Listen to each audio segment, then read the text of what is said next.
तो नमस्कार मेरे दोस्तों, मेरे मित्रों, मेरे भाइयों। और आज बात करूं तो ठंड में थोड़ा कमी आई है और आँख में कुछ अच्छा आ रहा है। तो हमारे दो मित्र मिले हैं, देखिए ये भाई साहब, ये हमारे ललित भाई, ये हमारे जहाँ मित्र कहाँ चले गए हमारे, तो अभी घर को जा ही रहे थे और ये हमारे दो मित्र मिले हमें।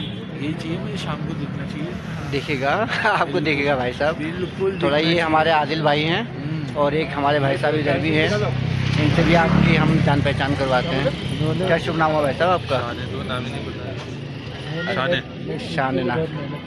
हाँ, नेटफ्लिक्स के लिए आपने मेहनत करी है।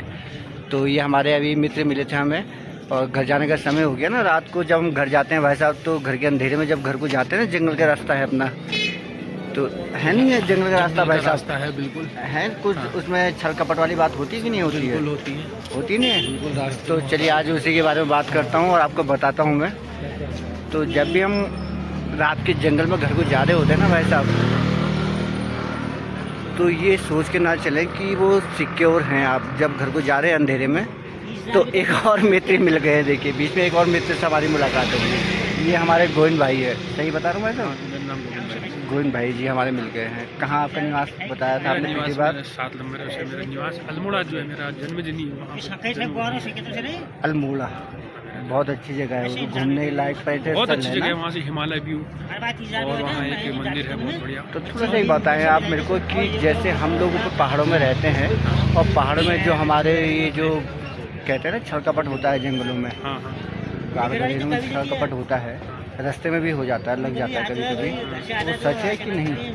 इसके बारे में अभी हम कह सकते हैं कि सत्य ही माना जाएगा उसको। ऐसा आप जब खुद पहाड़ी हो, अल्मोड़ा से रहने वाले हो, तो आप ये बताओ कि हाँ या ना, कि वो है या नहीं, होता है या नहीं होता है, बस ये बताओ। छल कपट का मतलब ये होता है कि सबसे बड़ी बात तो ये है कि छल कपट का मतलब अरे मेरे प्रभु। तो भाइयों, बात हो रही है छल कपट की और अपने पाँव की स्थिति के चलते हल्के हल्के लंगड़ा के मैं चल रहा हूँ। तो अभी तो हम हैं यहाँ पे तुम्हारे सिटिया टोल के आसपास। तो यहाँ पे थोड़ा भीड़ भाड़ रहती है, कोई जंगल का रास्ता नहीं है, अंधेरा तो है, थोड़ा दिख नहीं रहा है, लेकिन चल रहे हैं, रोज़ का एक अंदाज़ा है। लेकिन जब जंगल स्टार्ट होता है ना भाई, थोड़ा आगे चलने के बाद मैं आपको जंगल दिखाऊँगा। तो जब जंगल स्टार्ट होता है तो थोड़ा हवा संट होती है भाई साहब। अब अधिकतर लोग मेरे दोस्त संट का मतलब नहीं समझेंगे, उसका भी मतलब मैं आपको बताऊंगा संट का अर्थ क्या है। तो चलिए जंगल का रास्ता पकड़ते हैं।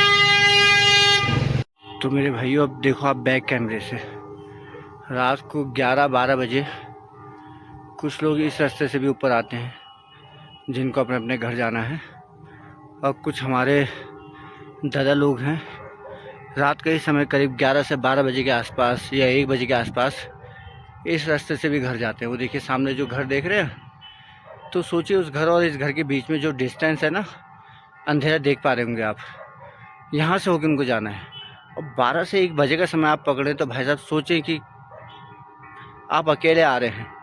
अभी पहाड़ों में तो भाई साहब मैं बताऊँ तो इस तरफ देखिए ज़रा सा, पहाड़ों का मैं आप बता रहा हूँ, देखिए कुछ ज़्यादा देख नहीं पा रहे होंगे आप, ये रात का वक्त है, लेकिन रात के वक्त कहीं पे जानवर बैठा है, कहीं पे बाघ है, कहीं पे भालू है, पहाड़ों को कह नहीं सकते। इस तरफ तो पूरी रोशनी देखेंगे तो आपको विश्वास हो जाएगा कि ज़्यादा परेशानी कुछ नहीं है। लेकिन जो पहाड़ों में अधिकतर होता है ना, वो मैं बता रहा हूँ आपको। और थोड़ा सा अब इस तरफ बढ़ते हैं, घर की तरफ मैं चल रहा हूँ अपना।